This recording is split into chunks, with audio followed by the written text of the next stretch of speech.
It's time for a screaming lesson. Name's Puppet, and I'm from the Nightfall server. My crew is called One Piece, so come check us out whenever you can. That being said, this video is another one that's just kind of for fun. I will get more into the story a little bit later in the next few videos, though. I do have a question, though. Why do we keep getting these molds, these chocolate molds and stuff, when we're no longer in that event anymore? Like, I've noticed that I keep getting these.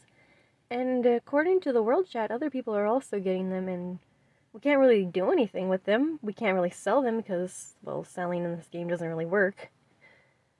But it would be nice if they could let us sell those. Sorry guys, just ignore these random notifications that just pop up. I am working on getting more mounts and trying to level more up, but I am kind of just right now focused on Dust Dweller and leveling that one up. Even though you can get dark crystals for any vehicle that you level up, really. I just really love Dust. I worked so hard for Dust Wheeler. And even though, you know, I got it by sheer dumb luck, I'm never gonna get over this. It's the greatest thing ever. It's so beautiful. I mean, some of these, they're very close to being done, you know, just like 1 or 2 off.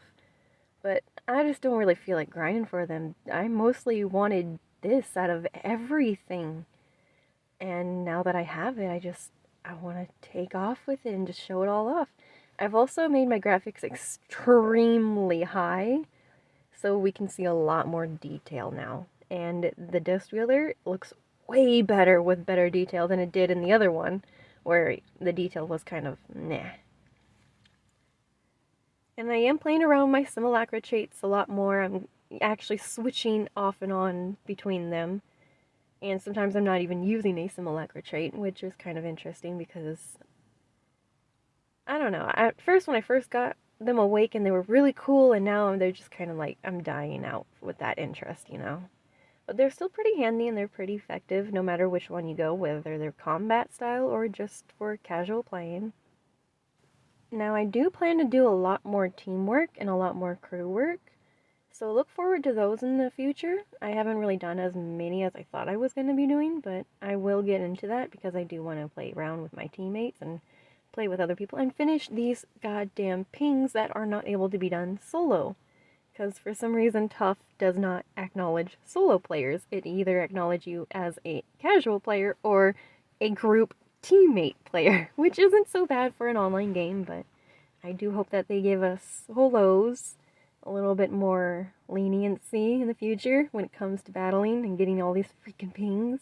Granted, you can get most of them by solo and just wandering around, but it is nice to kind of get those combat pings solo, you know? I don't know, maybe it's just me, because, you know, antisocial over here.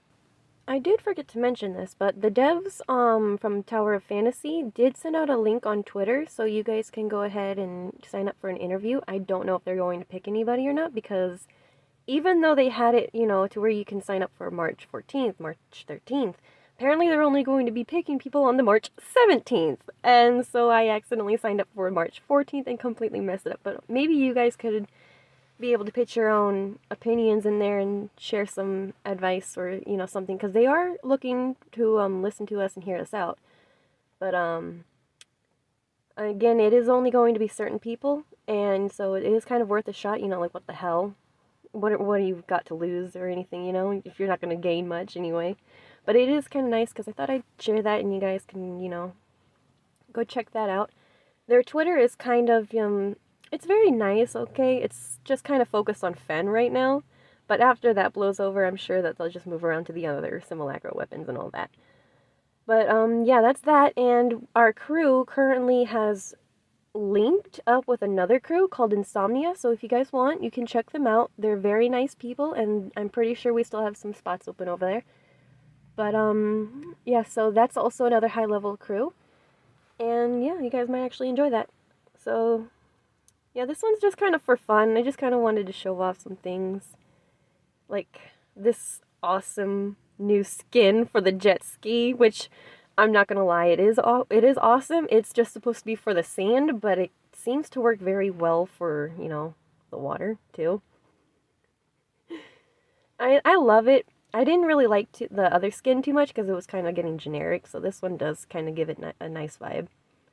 But, hopefully they do come out with better skins for the actual, you know, thing. So we can just use that. I don't know. But, yeah, so I've gotten way better at jet skiing. I've gotten way better at rolling around on the sand. And I've gotten a lot better at landing, basically. Ignore that notification. Actually, I'm just gonna kind of cut that out, because that's...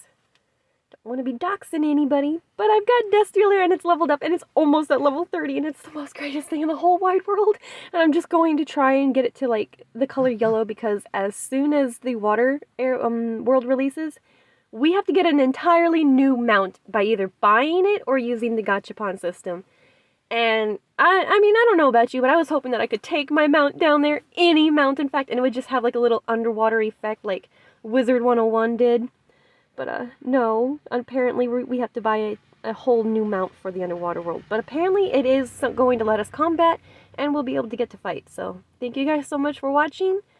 Sweet nightmares.